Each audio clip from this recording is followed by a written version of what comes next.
Shalom, selamat hari Minggu dan selamat beribadah kepada Bapak Ibu, saudara-saudari, dan peserta ibadah live streaming. Dan selamat datang kepada Bapak Ibu yang baru pertama kali datang beribadah di Gereja Toraja Jemaat Rantepao. Tuhan Yesus memberkati.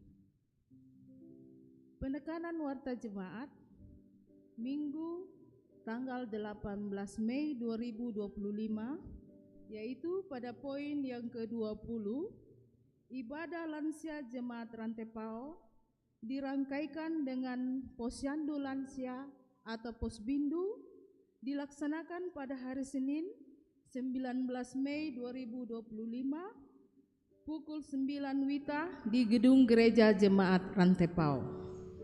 Pada poin yang ke-22, berita SMGT disampaikan kepada calon guru sekolah minggu Jemaat Rantepao akan dilaksanakan pertemuan bersama pimpinan majelis gereja dan pengurus SMGT Jemaat Rantepao pada hari Senin 2 Juni 2025 pukul 18 WITA di Gedung Gereja Jemaat Rantepao.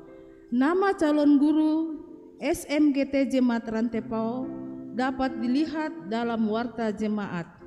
Atas perhatian dan kehadirannya diucapkan terima kasih.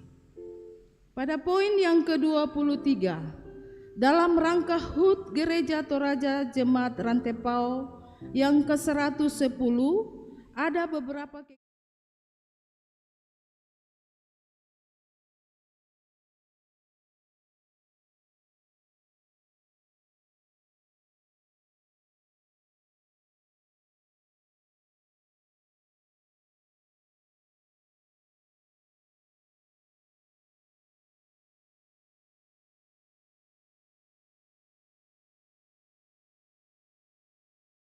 Toraja Jemaat Rantepao dilaksanakan pada hari Jumat 30 Mei 2025 pukul 9 WITA dengan pemateri dan Badan Verifikasi Klasis Rantepao. Pada poin yang ke-25, persembahan aksi Pangio Gereja Toraja menjalankan 2 kali setahun, yaitu April 2025 dan Oktober 2025 untuk membayar pendeta dan pegawai Gereja Toraja yang pensiun atau purna bakti. Mohon kepada Majelis Gereja Toraja Jemaat Rantepao untuk mengambil amplop persembahan aksi Pangio di kantor jemaat dan dibagikan kepada anggota kelompok selnya. Ibadah peneguhan Bapak Pendeta David STH dilaksanakan pada hari Minggu 18 Mei pukul 9 WITA di Gedung Gereja Toraja Jemaat Malangok. Mohon dukungan doa warga jemaat.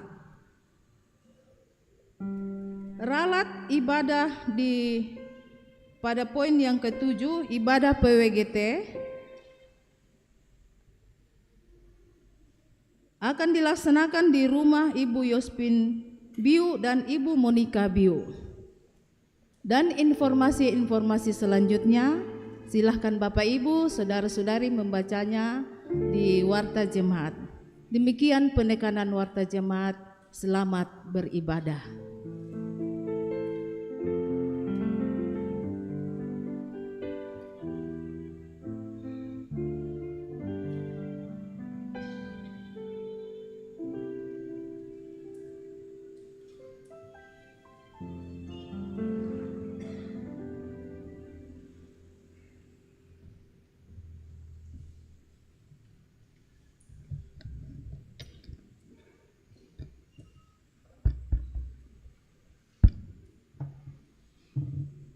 Selamat hari Minggu.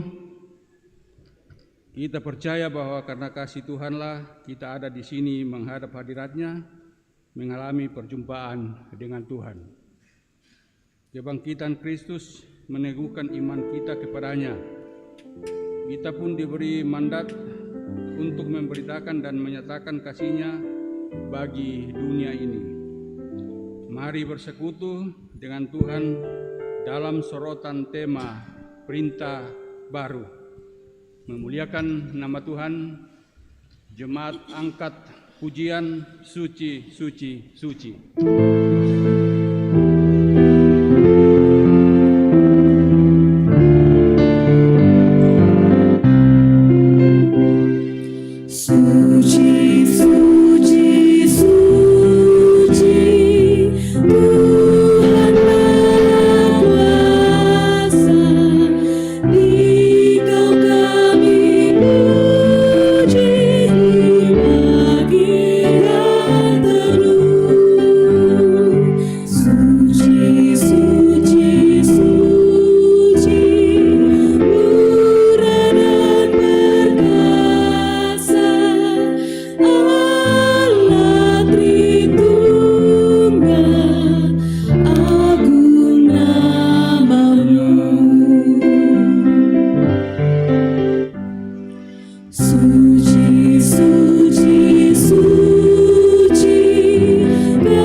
Saudara-saudara yang saya kasih dalam Tuhan, pertolongan kita adalah dalam nama Tuhan yang menjadikan langit dan bumi.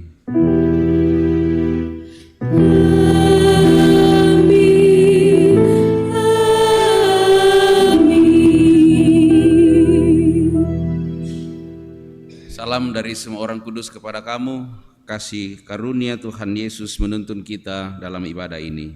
Salam bagimu juga.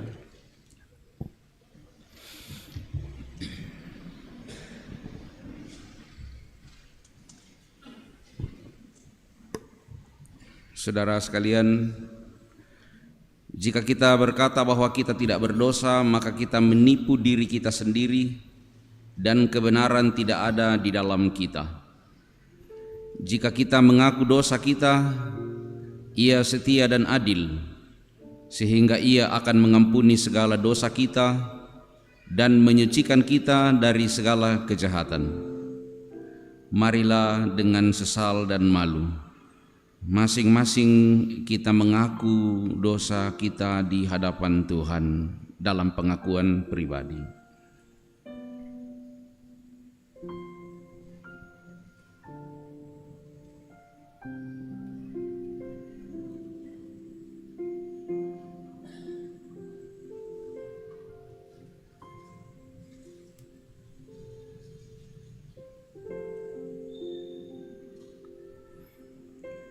Tuhan, inilah kami, ampuni dan kasihanilah kami ya Tuhan.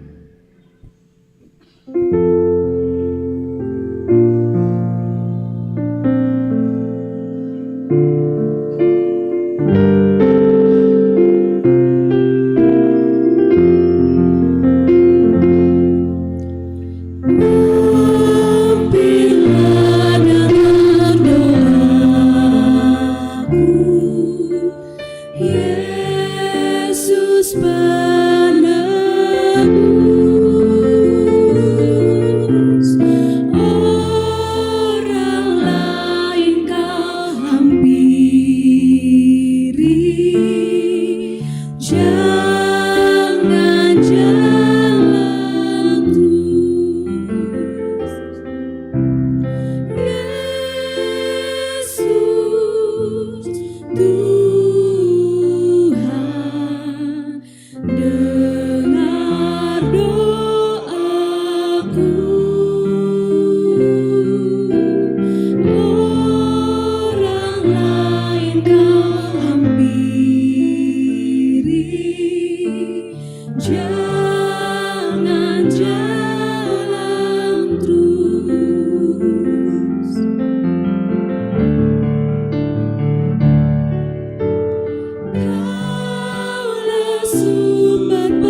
sekalian yang tunduk dalam penyesalan, berita anugerah dari Allah diteguhkan kembali.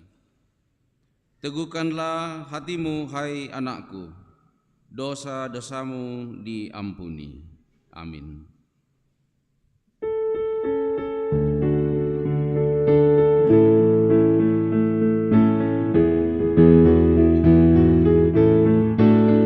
Berlimpah sukacita di hatiku, di hatiku, di hatiku, berlimpah sukacita di hatiku, tetap di hatiku. Aku bersyukur, bersukacita, kasih Tuhan diam di dalamku. Aku bersyukur, bersukacita, kasih Tuhan diam di dalamku. Kini tiada lagi penghukuman di hatiku, di hatiku, di hatiku. Kini tiada lagi penghukuman di hatiku, tetap di hatiku. Aku bersyukur, bersukacita, kasih Tuhan diam di dalamku. Aku bersyukur, bersukacita, kasih Tuhan diam di dalamku.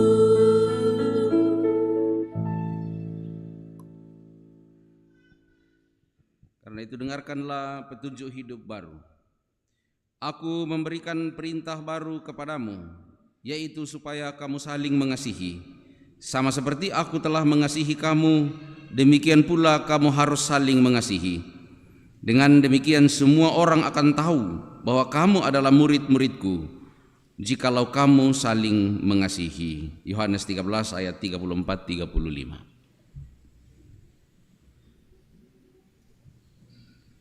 Membaca Mazmur 114 ayat 1 sampai 14. Bermazmur secara alternatif majelis gereja dan jemaat. Mazmur 114 ayat 1 sampai 14. 148. 149 ya. 48 ya, betul. Oke. Saya baca judulnya, Langit dan Bumi Pujilah Tuhan. Haleluya, pujilah Tuhan di sorga, jemaat. Pujilah Dia di tempat yang tinggi. Pujilah Dia, hai segala malaikatnya. Pujilah Dia, hai matahari dan bulan. Pujilah Dia, hai langit yang mengatasi segala langit. Baiklah semuanya memuji nama Tuhan. Dia mendirikan semuanya untuk seterusnya dan selamanya. Pujilah Tuhan di bumi. Hai api dan hujan es, salju dan kabut. Hai gunung-gunung dan segala bukit. Hai binatang-binatang liar dan segala hewan. Hai raja-raja di bumi dan segala bangsa. Hai teruna dan anak-anak darah. Biarlah semuanya memuji-muji Tuhan.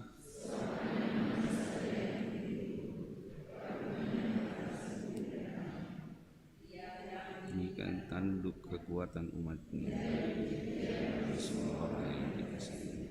Bagi orang Israel, umat yang dekat padanya. Amin.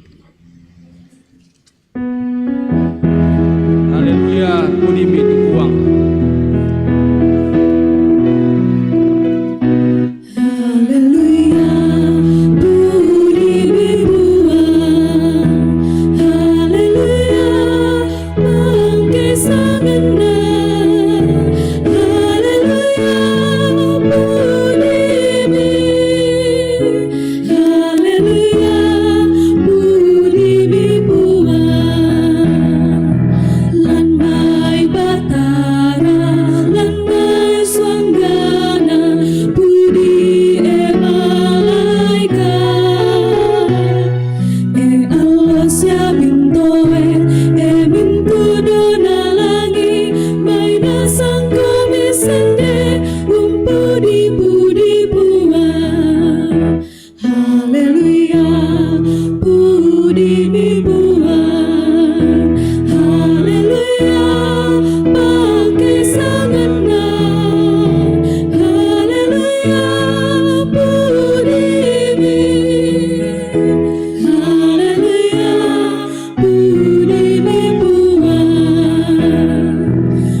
Bacaan pertama dari Kisah Para Rasul 11 ayat 1 sampai 18.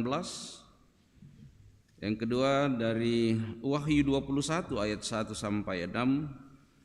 Dan bacaan Injil dari Injil Yohanes pasal 13 ayat 31 sampai 35.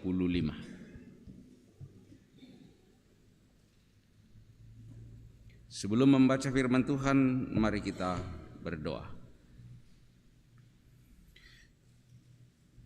Kemuliaan bagimu ya Allah, karena hanya Engkaulah yang patut dipermuliakan dalam kehidupan kami. Kami bersyukur untuk kesempatan bagi kami untuk menikmati perjumpaan dengan Tuhan di sini, di rumah-Mu. Dan kami akan membaca dan merenungkan firman Tuhan. Ya Roh Kudus, kuasailah kami semua, dan biarlah firman Tuhan yang akan menguasai kehidupan keseharian kami untuk mencerminkan sebagai murid-murid Kristus. Kami memohon pengasihan-Mu dan tuntunan Tuhan untuk hamba-hamba-Mu yang akan membacakan Alkitab, dan juga hamba-Mu ini akan berefleksi dari segala keterbatasan. Tuhanlah yang berkuasa dan bertahta di atas semuanya. Dalam kasih Kristus kami memohon. Amin. Kisah Rasul pasal 11 ayat 1 sampai ayatnya yang ke-18. Kisah Rasul pasal 11 ayat 1 sampai ayatnya yang ke-11. Firman Tuhan, Petrus mempertanggungjawabkan baptisan Kornelius di Yerusalem. Rasul-rasul dan saudara-saudara di Yudea mendengar bahwa bangsa-bangsa lain juga menerima firman Allah. Ketika Petrus tiba di Yerusalem, orang-orang dari golongan yang bersunat berselisih pendapat dengan dia. Kata mereka, "Engkau telah masuk ke rumah orang-orang yang tidak bersunat dan makan bersama-sama dengan mereka." Tetapi Petrus menjelaskan segala sesuatu berturut-turut, katanya, "Aku sedang berdoa di kota Yope, tiba-tiba rohku diliputi kuasa ilahi dan aku melihat sesuatu penglihatan, suatu benda berbentuk kain lebar yang bergantung pada keempat sudutnya, diturunkan dari langit sampai di depanku. Aku menatapnya dan di dalamnya aku melihat segala jenis binatang berkaki empat dan binatang liar dan binatang menjalar dan burung-burung. Lalu aku mendengar suara berkata kepadaku, 'Bangunlah, hai Petrus, sembelilah dan makanlah.' Tetapi aku berkata, 'Tidak, Tuhan, tidak, sebab belum pernah sesuatu yang haram dan yang tidak tahir masuk ke dalam mulutku.' Akan tetapi untuk kedua kalinya suara dari sorga berkata kepadaku, 'Apa yang dinyatakan halal oleh Allah, tidak boleh engkau menyatakan haram.' Hal itu terjadi sampai 3 kali, lalu semuanya ditarik kembali ke langit. Seketika itu juga 3 orang berdiri di depan rumah di mana kami menumpang. Mereka diutus kepadaku dari Kaisarea. Lalu kata Roh kepadaku, 'Pergi bersama mereka dengan tidak bimbang.' Dan ke-6 saudara ini menyertai aku. Kami masuk ke dalam rumah orang itu, dan ia menceritakan kepada kami bagaimana ia melihat seorang malaikat berdiri di dalam rumahnya dan berkata kepadanya, 'Suruhlah orang ke Yope untuk menjemput Simon yang disebut Petrus. Ia akan menyampaikan suatu berita kepada kamu yang akan mendatangkan keselamatan bagimu dan bagi seluruh isi rumahmu.' Dan ketika aku mulai berbicara, turunlah Roh Kudus ke atas mereka, sama seperti dahulu ke atas kita. Maka teringatlah aku akan perkataan Tuhan, 'Yohanes membaptis dengan air, tetapi kamu akan dibaptis dengan Roh Kudus.' Jadi, jika Allah memberikan karunia-Nya kepada mereka sama seperti kepada kita pada waktu kita mulai percaya kepada Yesus Kristus, bagaimanakah mungkin aku mencegah dia? Ketika mereka mendengar hal itu, mereka menjadi tenang, lalu memuliakan Allah, katanya. Jadi kepada bangsa-bangsa lain juga Allah mengaruniakan pertobatan yang memimpin kepada hidup. Amin. Wahyu pasal 21 ayat yang pertama sampai ayatnya yang ke-6. Firman Tuhan, langit yang baru dan bumi yang baru. Lalu aku melihat langit yang baru dan bumi yang baru, sebab langit yang pertama dan bumi yang pertama telah berlalu, dan laut pun tidak ada lagi. Dan aku melihat kota yang kudus, Yerusalem yang baru, turun dari sorga, dari Allah yang berhias bagaikan pengantin perempuan yang berdandan untuk suaminya. Lalu aku mendengar suara yang nyaring dari tahta itu berkata, lihatlah, kemah Allah ada di tengah-tengah manusia, dan ia akan diam bersama-sama dengan mereka. Mereka akan menjadi umat-Nya, dan ia akan menjadi Allah mereka. Dan ia akan menghapus segala air mata dari mata mereka, dan maut tidak akan ada lagi. Tidak akan ada lagi perkabungan atau ratap tangis atau duka cita, sebab segala sesuatu yang lama itu telah berlalu. Ia yang duduk di atas tahta itu berkata, lihatlah, aku menjadikan segala sesuatu baru. Dan firman-Nya, tuliskanlah, karena segala perkataan ini adalah tepat dan benar. Firman-Nya lagi kepadaku, semuanya telah terjadi. Aku adalah Alfa dan Omega, yang awal dan yang akhir. Orang yang haus akan kuberi minum dengan cuma-cuma dari mata air kehidupan. Amin, firman Tuhan. Haleluya. Haleluya, haleluya, haleluya.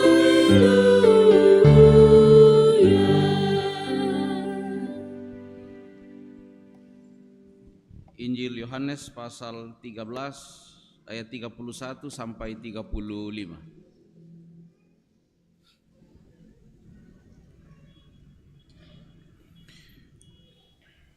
Saya membaca dari Alkitab Terjemahan Baru 2. Perintah baru. Sesudah Yudas pergi, berkatalah Yesus, sekarang Anak Manusia dimuliakan dan Allah dimuliakan di dalam Dia. Jikalau Allah dimuliakan di dalam Dia, Allah akan memuliakan Dia juga di dalam dirinya dan akan memuliakan Dia dengan segera. Hai anak-anakku, hanya sebentar lagi aku ada bersama kamu. Kamu akan mencari aku, dan seperti yang telah kukatakan kepada orang-orang Yahudi, ke tempat aku pergi kamu tidak dapat datang. Demikian pula sekarang aku mengatakannya kepada kamu juga.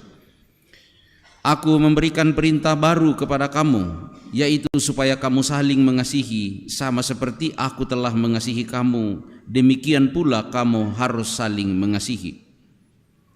Dengan demikian semua orang akan tahu bahwa kamu adalah murid-muridku, jikalau kamu saling mengasihi. Demikian firman Tuhan. Kurre semangat puang.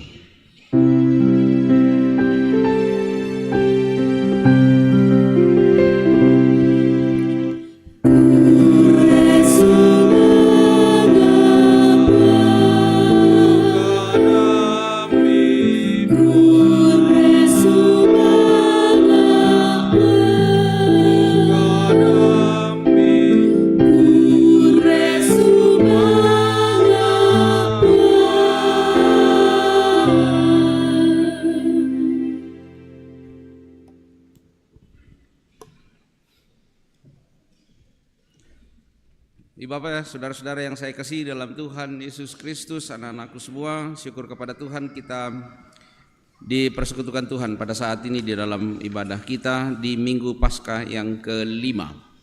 Sekali Minggu Paskah lagi, dan setelah itu kita akan merayakan hari kenaikan Tuhan Yesus, dan Minggu Paskah yang ketujuh yang sempurna itu menjadi Minggu Pentakosta untuk kita. Rangkaian pembacaan firman Tuhan kita pada saat ini memberikan kita dan mengarahkan kita dalam sebuah tema perintah baru. Kalau dalam bacaan kisah para rasul itu adalah kisah pelayanan Petrus yang melayani seorang bukan Yahudi, sehingga itu diprotes oleh orang-orang Yahudi karena dianggap dia tidak boleh melayani orang-orang bukan Yahudi. Lalu di sana Petrus menjelaskan apa yang sebenarnya terjadi, dan bukan hanya menjelaskan apa yang terjadi, tetapi menguak fakta baru tentang kasih Allah, bahwa kasih Allah itu bukan soal peraturan manusia tentang halal haram najis tahir. Kasih Allah itu bukan soal makanan dan minuman, tetapi tentang kepedulian dan terlebih keselamatan di dalam Yesus Kristus. Dan bahwa kasih Allah tidak bisa dikurung dalam tembok bait suci orang Yahudi, tetapi itu juga terbuka bagi orang lain.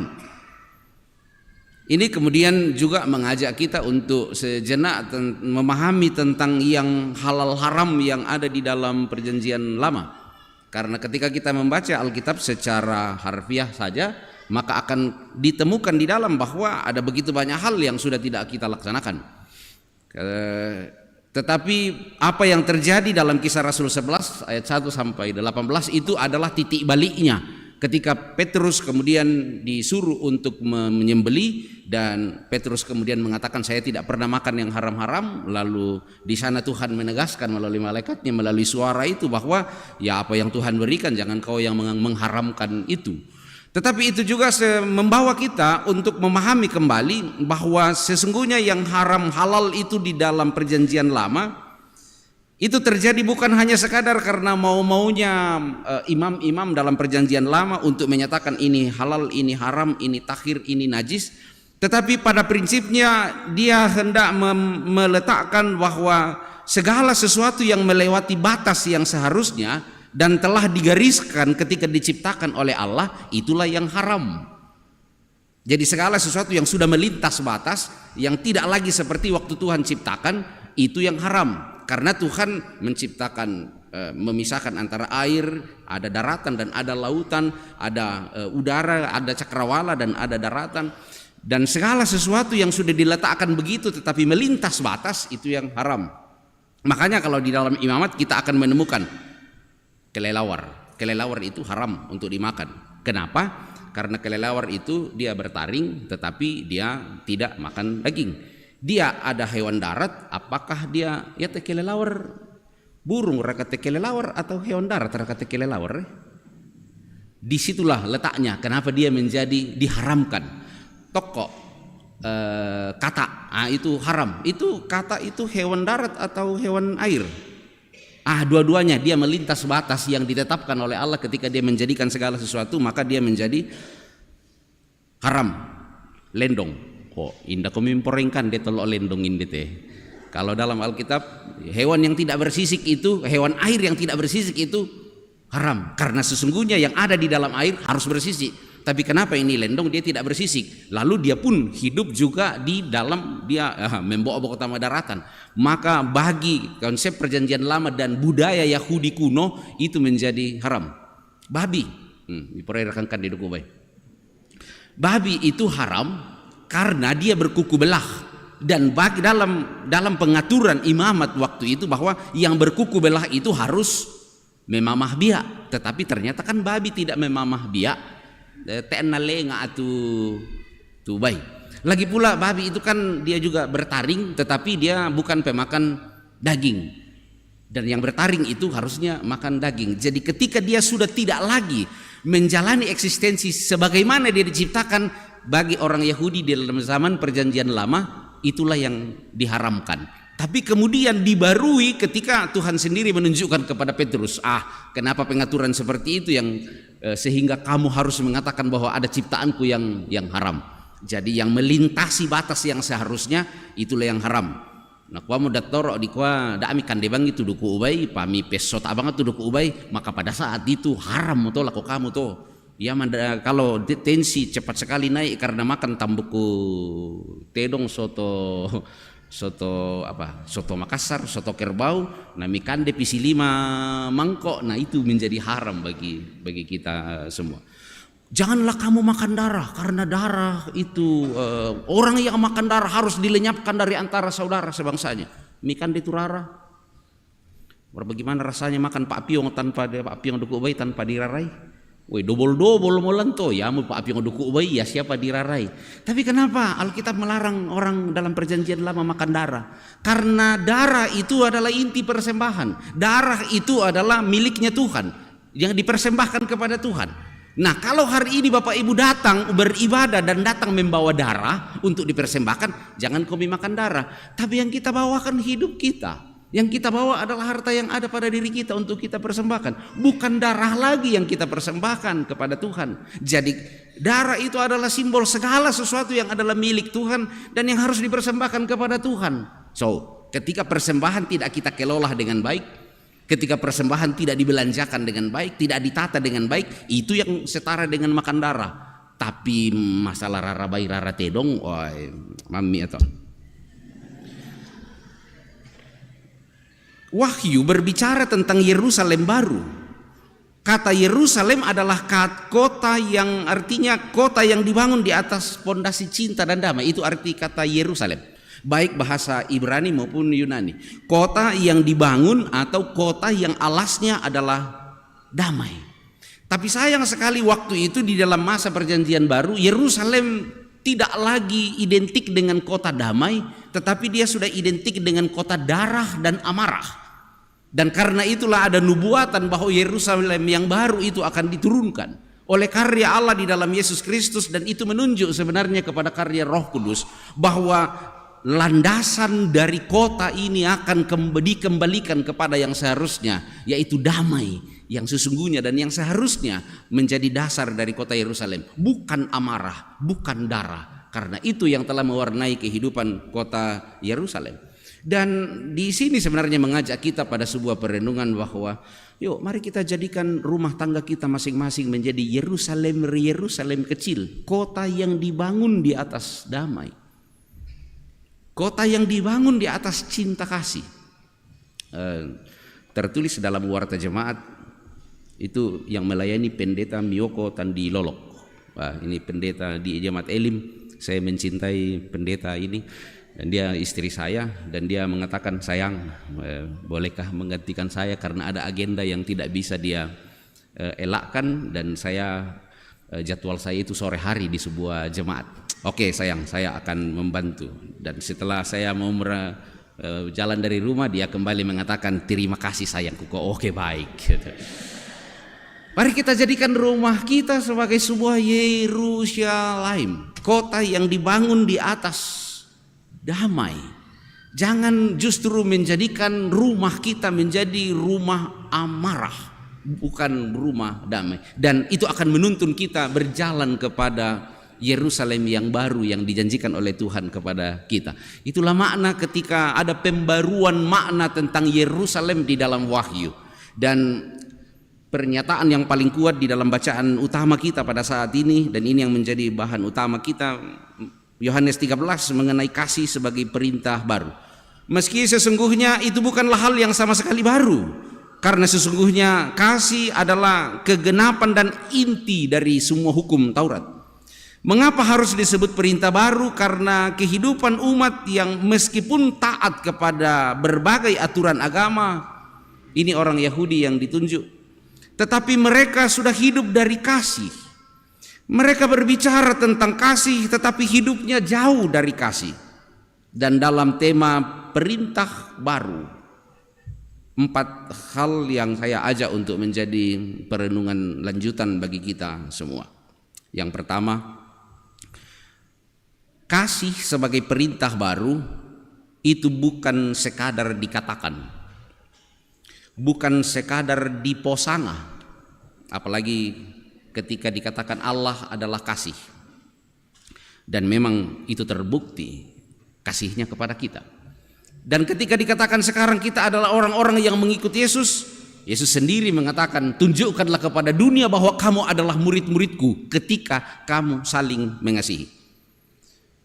Ada seorang bijak yang mengatakan tidak semua orang yang beragama Kristen itu adalah pengikut Yesus. Dan tidak semua pengikut Yesus itu beragama Kristen. Ini bisa membingungkan pernyataan ini. Tetapi kita di bagian pertama saja. Tidak semua orang yang beragama Kristen adalah pengikut Yesus. Karena ada orang yang beragama Kristen, dia hanya sekadar ikut-ikutan saja. Ada juga orang yang menjadi Kristen karena nakwa, kenapa Ki jadi Kristen? Nakwa saya ikut suami, saya ikut istri. Hello Bapak Ibu yang kemudian menjadi orang Kristen karena menikah dengan seorang anak Tuhan, jangan pernah mengatakan, saya Kristen karena saya mengikut suami atau mengikut istri. Tapi katakanlah, saya Kristen karena memang saya mau mengikut Yesus. Ini menjadi gugatan sebenarnya bagi kita Bapak Ibu, bahwa kita yang ada di sini adalah orang yang disebut Kristen. Tapi apakah benar kita mengikut Yesus? Mengikut apa yang Dia ajarkan kepada kita? Ketika Dia berbicara tentang kasih tanpa batas, ketika Dia bicara tentang pengampunan tanpa batas, apakah kita mau mengikuti itu? Ataukah kita mau menyanyi, satu kali kau sakiti hati ini, tapi jangan kau coba pempiran 3 kali. Tak anak susi tahu na pangadaran pong Yesus. Koyo Tuhan Yesus ya 70 kali 70 kali. Itu menjadi berbeda, dan ini menjadi tantangan kita terus menerus untuk terus berproses dalam kasih Tuhan. Yudas yang dalam pembacaan kita dikatakan segera meninggalkan tempat itu karena dia sudah terdeteksi bahwa dia akan berkhianat. Ibu bapak, Yudas itu sesungguhnya nama Yudas berarti dia akan dipermuliakan. Arti kata Yudas, sesungguhnya Yudas adalah orang yang dalam dirinya namanya mengandung sesuatu pengharapan yang sungguh luar biasa bahwa dia adalah orang yang akan dipermuliakan. Tetapi nyatanya dia berkhianat. Namanya saja Yudas, namanya saja yang Yudas akan dipermuliakan, tetapi ternyata dia berkhianat. Makanya unik Bapak Ibu, dalam ayat berikutnya dari Yohanes 13 tadi, ketika berbicara tentang Yesus yang akan dipermuliakan, 5 kali diulang-ulang kata dipermuliakan itu. Seorang guru bahasa Indonesia bisa menjadi agak belipet juga untuk membaca ini. Jikalau Allah dimuliakan di dalam dia, Allah akan memuliakan dia juga di dalam dirinya dan akan memuliakan dia dengan segera.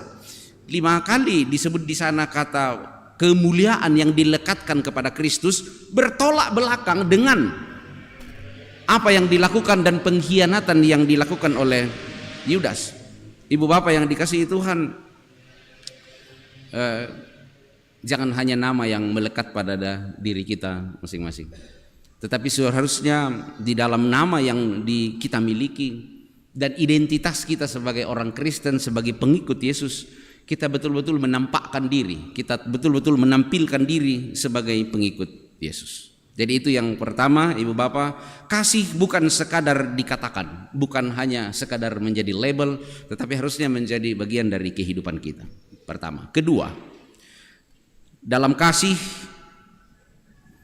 dan dalam menghidupi kasih, anak-anak Yudas tidak ikut, tidak ada di dalam. Yudas ketika Tuhan bicara tentang perintah baru, dia sudah keluar. Ketika Yesus memberi perintah mengasihi, Yudas tidak ikut lagi. Ketika ada berita tentang Yesus dipermuliakan, maka si Yudas yang menang nama itu tidak ada lagi, karena memang kasih tidak memberi ruang untuk pengkhianat. Dan karena itu, adakah yang namanya Yudas di sini? Ada yang mau memberi, ada yang lagi hamil di sini?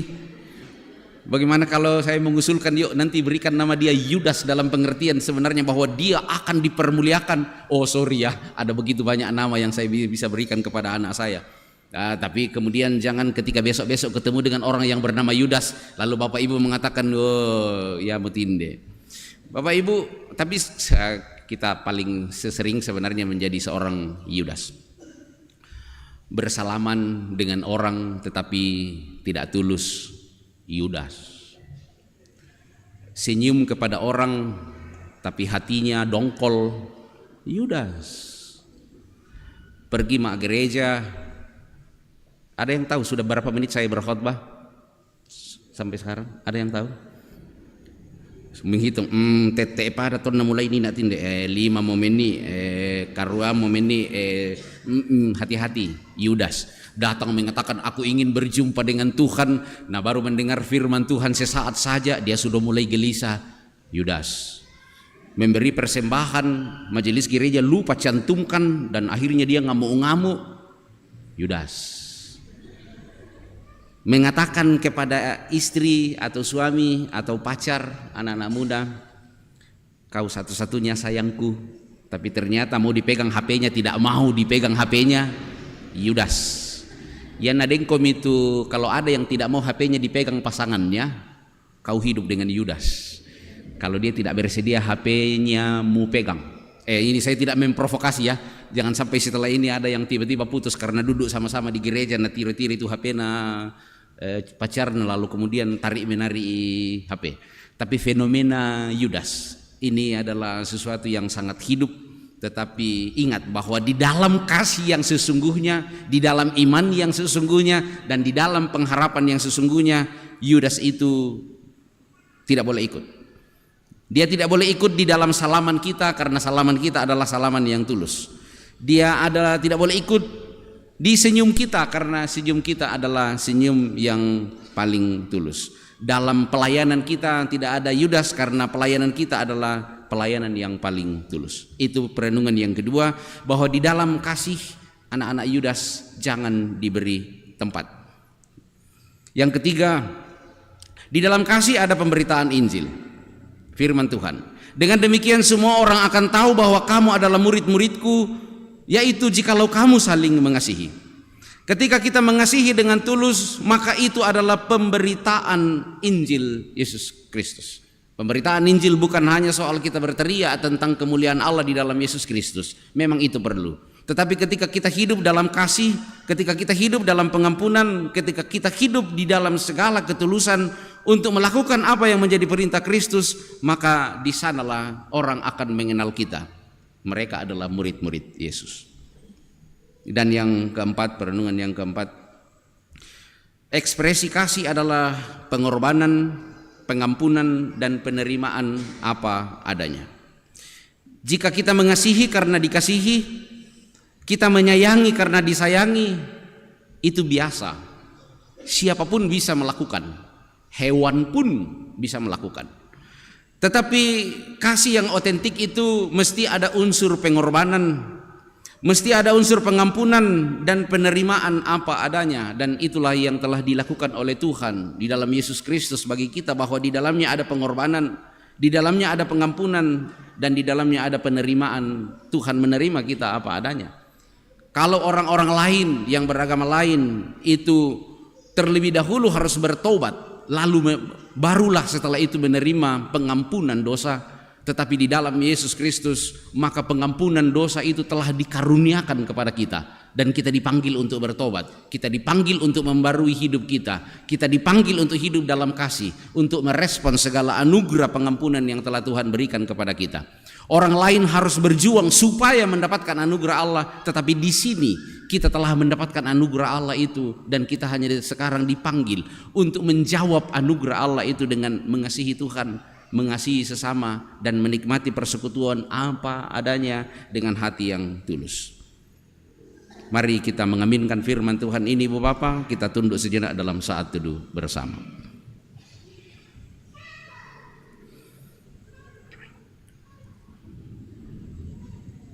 Tuhan memberikan perintah baru,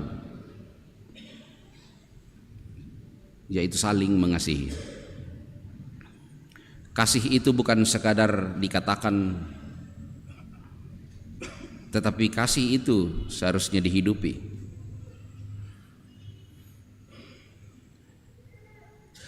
Di dalam kasih, jangan biarkan mentalitas Yudas ikut. Di dalam kasih ada pemberitaan Injil. Dan ekspresi terindah dari kasih adalah pengorbanan, pengampunan, dan penerimaan apa adanya. Kristus telah melakukan itu untuk kita, dan mari kita ekspresikan itu bagi dunia ini.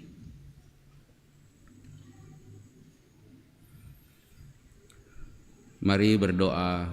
Bapa kami, Bapa kami yang di sorga, dikuduskanlah namamu, datanglah kerajaanmu, jadilah kehendakmu di bumi seperti di sorga. Berikanlah kami pada hari ini makanan kami yang secukupnya, dan ampunilah kami akan kesalahan kami, seperti kami juga mengampuni orang yang bersalah kepada kami. Dan janganlah membawa kami ke dalam pencobaan, tetapi lepaskanlah kami daripada yang jahat, karena Engkaulah yang mempunyai kerajaan dan kuasa dan kemuliaan sampai selama-lamanya. Amin. Oleh pengasihan Allah yang senantiasa memanggil kita untuk hidup dalam kasih, kita diajak untuk membarui komitmen iman kita di hadapan Tuhan. Kita akan mengikrarkan pengakuan iman kita bersama dengan segenap umat percaya di segala tempat dan waktu. Mari bersama-sama kita mengikrarkan pengakuan iman kita, dan hendaklah masing-masing orang berkata demikian.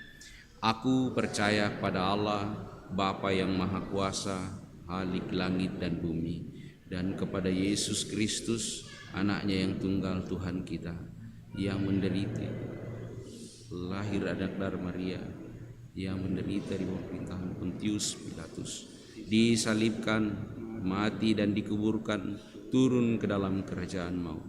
Pada hari yang ketiga, bangkit pula dari antara orang mati, naik ke sorga, duduk di sebelah kanan Allah, Bapa yang Maha Kuasa, dan akan datang dari sana untuk menghakimi orang yang hidup dan yang mati.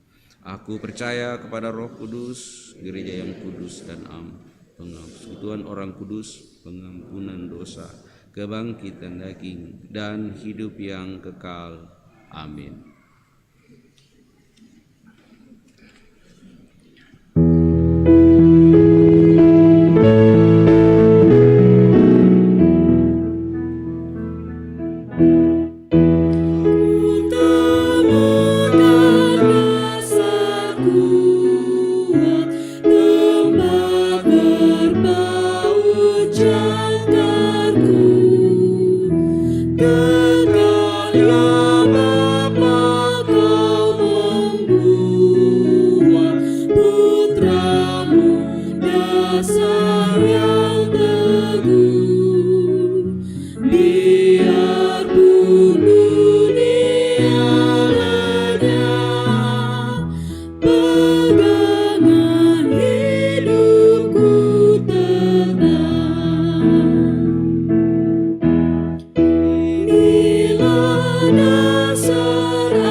Hendaklah semuanya memuji nama Tuhan, sebab hanya namanya yang tinggi luhur, keagungannya mengatasi bumi dan langit. Mazmur 148 ayat 13. Untuk memberi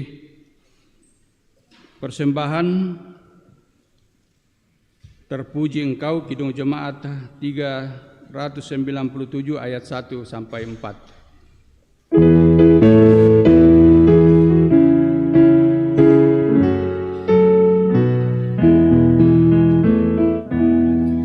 Terpuji Engkau,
jiwa kami penuhi dengan api-Mu. Haleluya, puji Tuhan, haleluya, amin. Jiwa kami Kau jadikan segar abadi.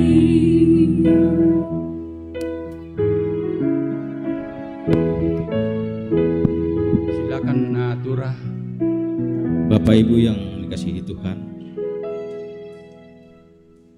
ada persembahan untuk diuangkan dari salah seorang keluarga jemaat Rantepao dari Pasitu Kaseng untuk pembangunan gedung bunga alam.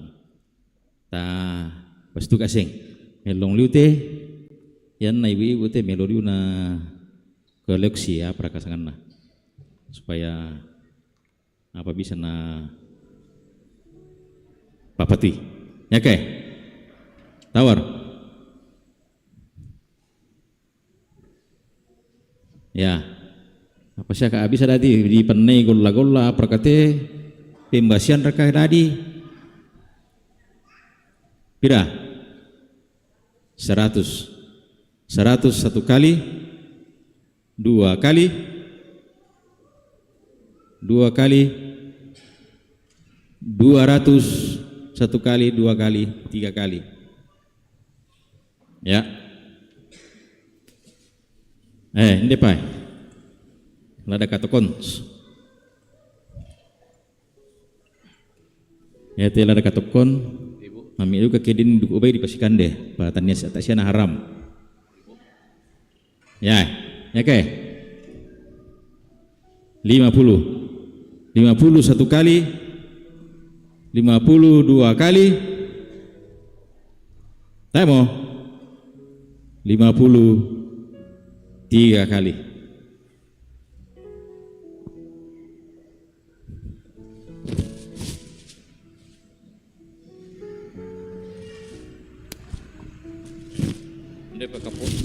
Kapuali ute pa, sidi bang mitiro. Yang penting di kuah punti, ya ke. Makasah.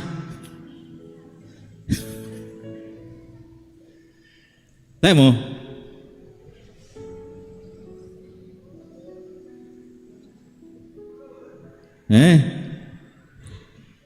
Dudo may bal kung tayar ka. Nah 100 1 kali, 2 kali, 3 kali. Tapi pilih aku mah.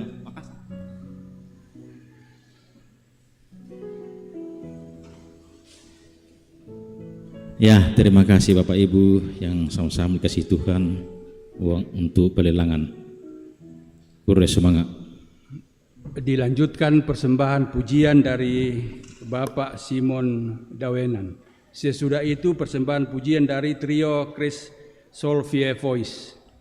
Disilakan.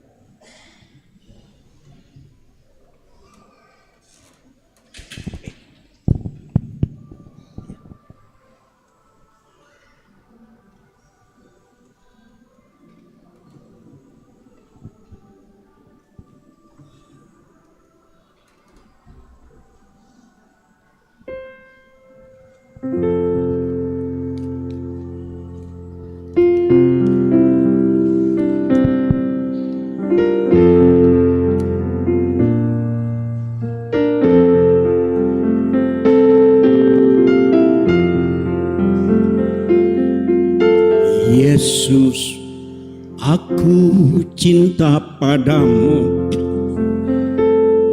Hidupku ada dalam tangan-Mu. Ku selalu meminta, ku selalu berdoa, Engkau menjawab doaku. Yesus, ku agungkan nama-Mu.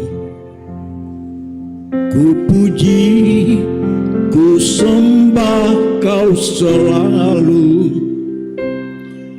dalam kesusahan, dalam kelimpahan. Yesus segalanya bagiku. Badai dan gelombang menerpa kapalku. Yesus, Engkau jurumudiku. Ku takkan tenggelam, ku tak akan goyah. Yesus menopang hidupku.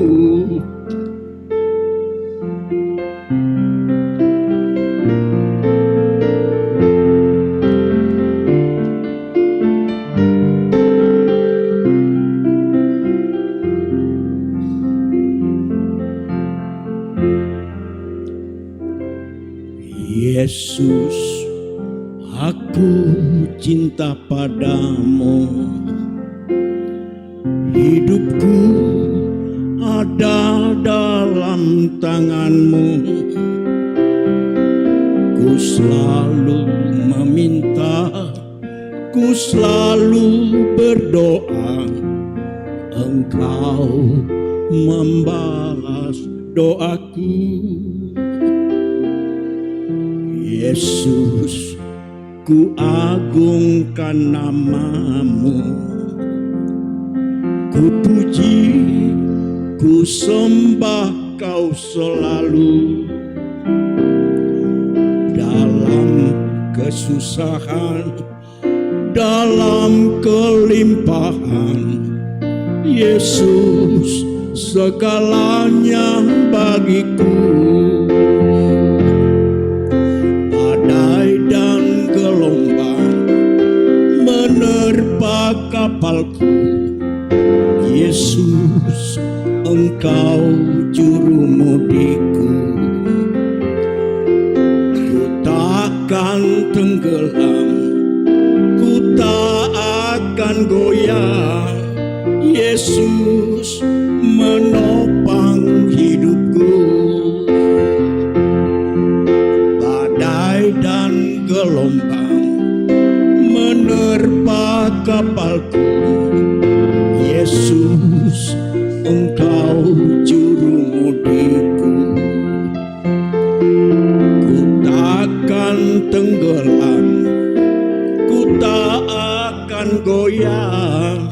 Yesus menopang hidupku. Terima kasih.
Cek, cek, cek, cek.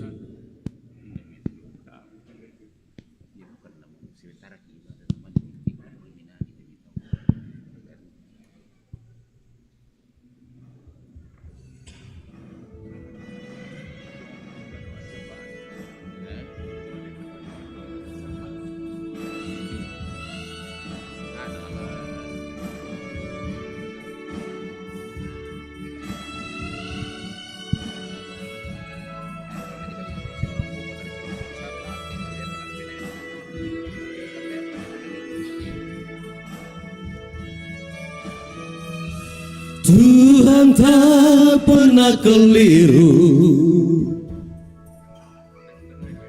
dalam menciptakan takdir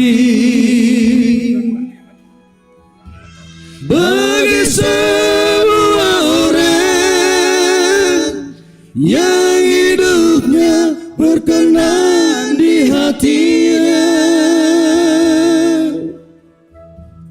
Hanya kepadamu Tuhan ku naikkan syukurku ini atas talenta yang kau beri, atas berkat yang ku nikmati selama ini.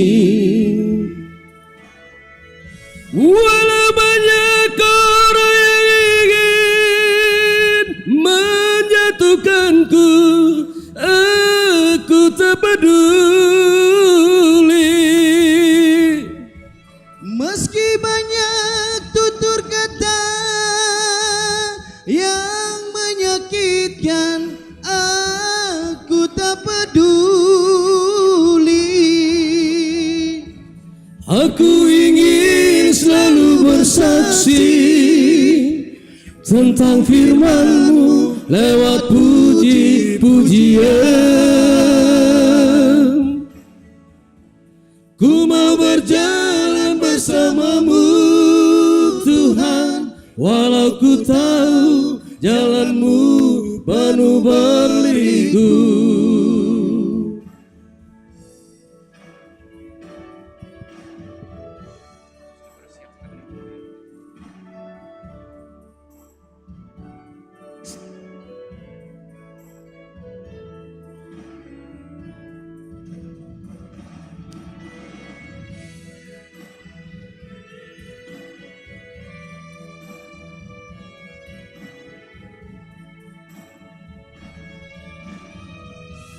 Hanya kepadamu Tuhan ku naikkan syukurku ini atas talenta yang kau beri, atas berkat yang ku nikmati selama ini. Walau banyak orang yang ingin menjatuhkanku, aku tak peduli. Meski banyak tutur kata yang menyakitkan, aku tak peduli.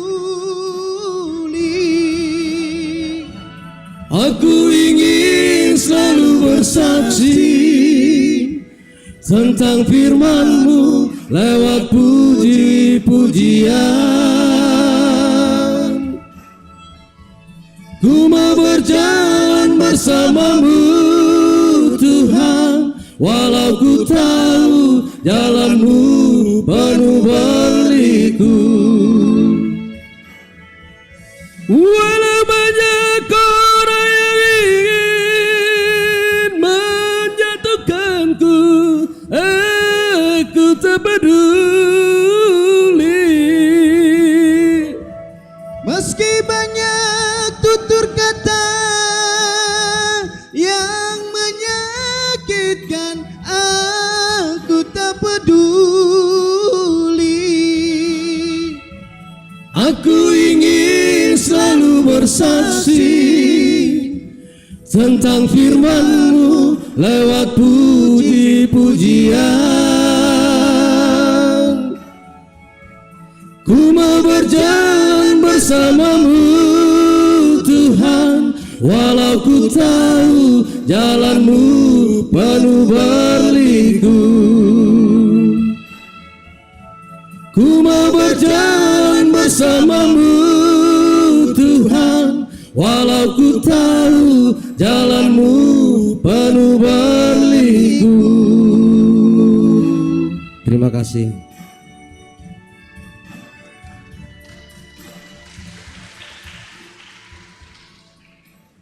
Semangat memuji Tuhan. Satu lagi persembahan lagu dari Opa di kelompok 1, Di Salibmu Tuhan.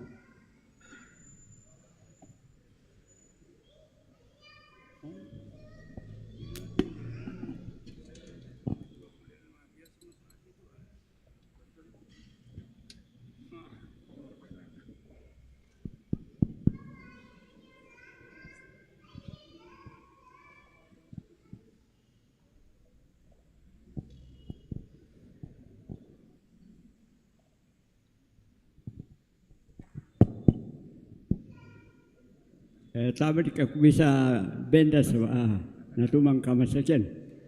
Jadi selama selesai ini gereja, mana ku tahu minta betul gereja. Lamurai itu pena tapi kali tak pabela. Jadi ya betul, belana banyak yang saya anu di dalam hati saya sehingga pada hari ini saya datang berserah kepada Tuhan. Mudah-mudahan Tuhan memperpanjang umur saya walaupun saya sudah tua, tetapi Tuhan tetap menyertai saya. Ya, laminanina lamai hidung jemaat 341 ayat 1, 2 dan 4. Ya. Di salib Yesus di Kalvari, ku serahkan dosaku yang keji, oleh darahnya aku bersih. Puji namanya, puji namanya, puji namanya, oleh darahnya aku bersih. Puji namanya. Kini bahagiaku penuh, Yesus berdiam di dalamku, ku selamatku di dalamku. Puji namanya, puji namanya, puji namanya, oleh darahnya aku bersih. Puji namanya. Mari semua ke salibnya, jiwaku serahkanlah untuk dibasuhi darahnya.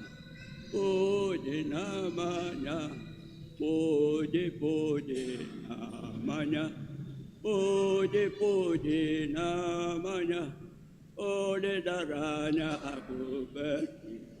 Puji namanya. Terima kasih. Ya.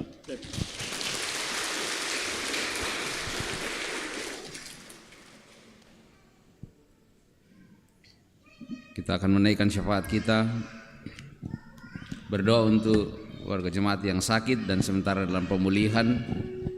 Ada Opa Dea di Makassar, Nenek Wandi di Rembon, Ibu Yulianti Palamba, Mama Lola di rumah, Ibu Emi Talesang di Jakarta, Ibu Katrina Limbo di rumah, Oma Deven di Asrama Kodim, Ibu Marta Rura Bangalino di Makassar, Bapak Yohanes Limbong di rumah, Bapak Tapi Bori di Palopo, Saudara Robertus Nego di rumah, Ibu Siska Balabura, Ibu Sari Basongan itu di rumah, Bapak Pendeta Aje Anggui di Rumah Sakit Elim, juga Bapak Daniel Patongloan di Rumah Sakit Elim, dan Bapak Julianus Palamba masih dirawat, Bapak Joan yang sedang sakit. Mari naikkan syafaat kita berdoa. Di sini ya Tuhan, kami memuji dan memuliakan Engkau karena kemuliaan hanya bagimu ya Tuhan, dan Engkau telah menyatakan kemuliaan-Mu bagi dunia ini melalui karya pengorbanan dan kemenangan-Mu di dalam Paskah. Dalam sukacita itu ya Bapa, kami telah menikmati perjumpaan dengan Engkau pada saat ini, dan kami mensyukuri rahmat-Mu melalui ibadah ini. Kiranya kami semakin dikokohkan untuk berpegang dan berjalan pada jalan kebenaran, yaitu Yesus Kristus.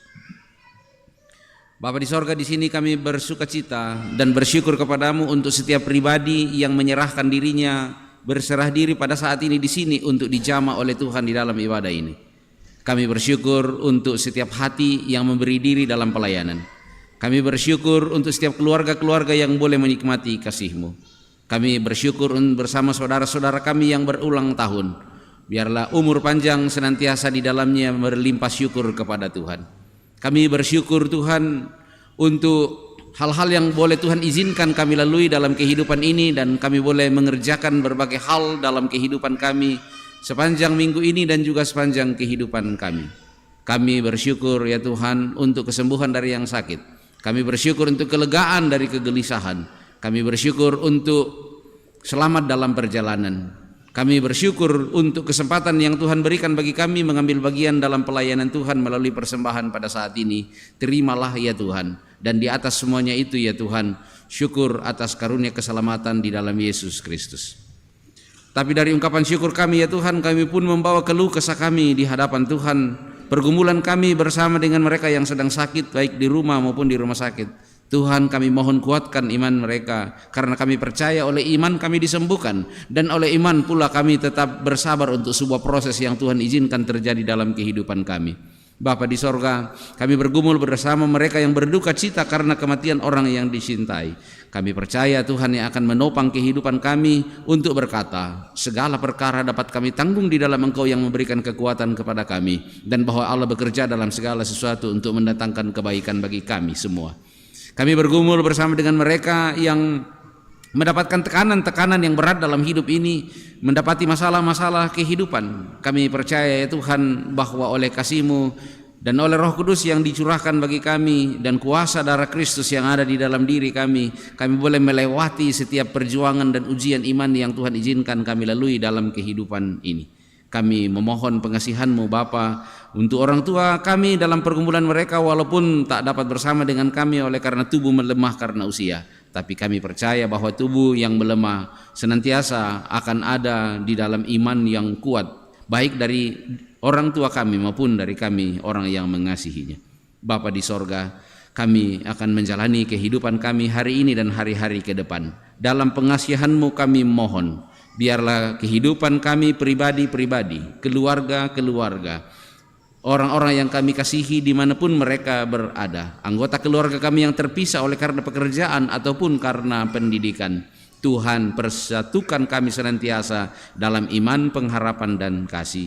Kami memohon ya Tuhan untuk setiap program pelayanan, kegiatan pelayanan gereja-Mu di Jemaat Rantepau ini, biarlah dalam kasih Tuhan dan dalam ketulusan kepada Tuhan, di dalam kasih yang Tuhan telah berikan kepada kami mengerjakan semuanya itu demi kemuliaan bagi nama Tuhan.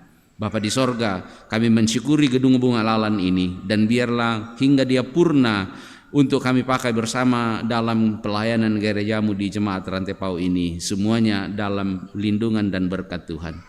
Bapa, kami mohon pertolongan-Mu untuk pemerintah kami, untuk semua orang yang berkarya demi kebaikan bersama. Dalam nama Yesus kami memohon, biarlah mereka senantiasa dalam topangan Tuhan. Bapa di sorga, lawatlah kami, sentuh hati kami, jamah kehidupan kami pribadi-pribadi.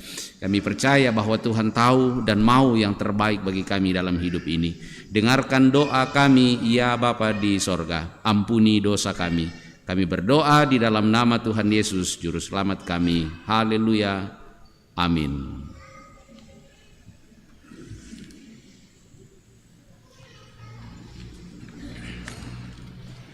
Dalam sukacita kita bersama, mari kita menyebarkan terang bagi dunia ini.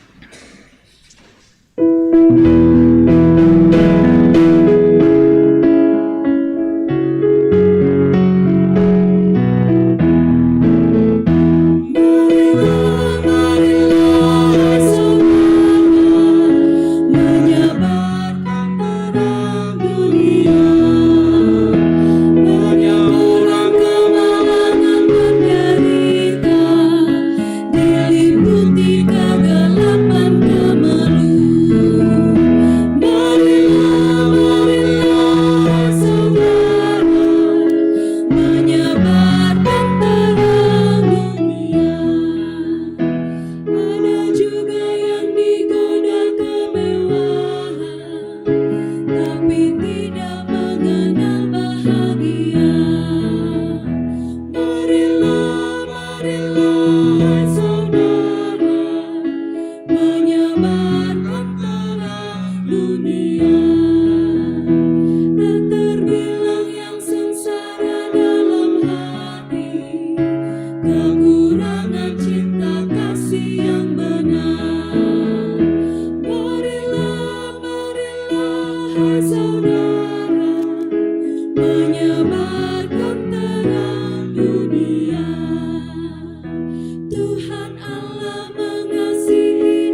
Kasihilah seorang akan yang lain seperti Yesus Kristus mengasihi kamu sekalian.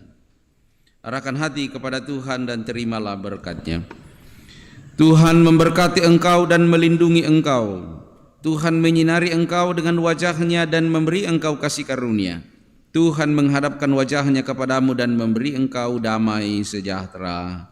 Amin. Kita dipenuhi syukur seorang pelayan Tuhan,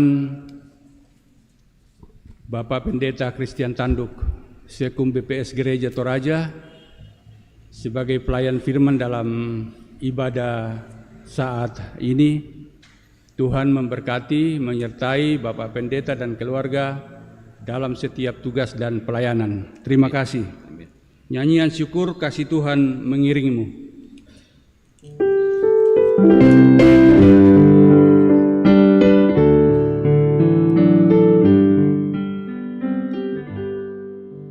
Kasih Tuhan mengiringimu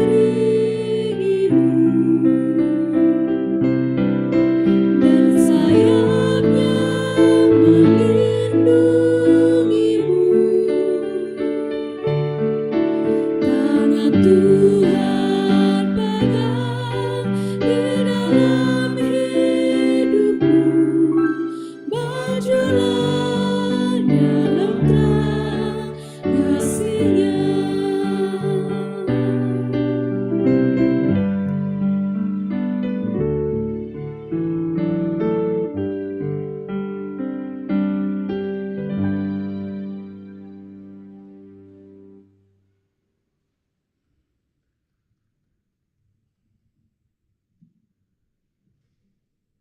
Selamat dan terima kasih Bapak Ibu sidang jemaat. Tuhan memberkati.